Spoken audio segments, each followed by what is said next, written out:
Here for FYP TV as Crystal Palace secure their 5th consecutive season in the Premier League, relegating Hull at their expense and winning 4-0 today in a very impressive home victory.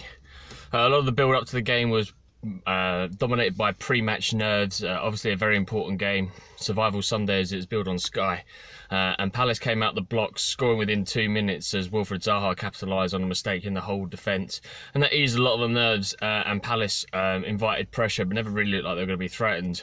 Benteke made it 2 with a powerful header from a punching corner, and at 2-0 Hull looked like they were never going to get back into it. Went to half time 2-0 up, and the second half was played at a rather pedestrian pace, but still 2 more goals, one from Luca from the penalty spot, and right at the very end Patrick Van Aanholt putting it past the Hull keeper just to rub salt into the wound. The performance is what was needed.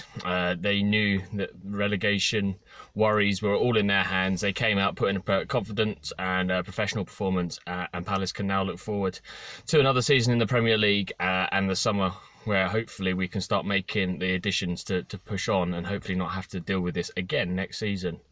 2 players that stood out for me coming back into the squad after being injured for a prolonged period were Tompkins and Cabaye, and both of them made an instant impact. Cabaye in his normal hustle and bustle in the midfield, stringing passes together, breaking up play, and he kind of drew the midfield forward more, didn't allow Hull to put too much pressure on, and he looked very good for the majority of the game before substituting in the 60th minute.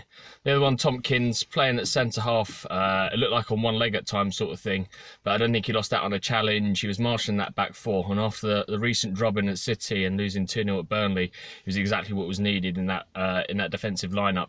Just to steady the ship, and the clean sheet is probably owed to him as much as any other players in that back four. So Palace stay up, that's the main thing. Looking forward to next season now, and a summer of not worrying. I've been Skippy Windsor, reporting for FYP. Make sure you follow us on Facebook, Snapchat, Twitter and Instagram. Up the Palace.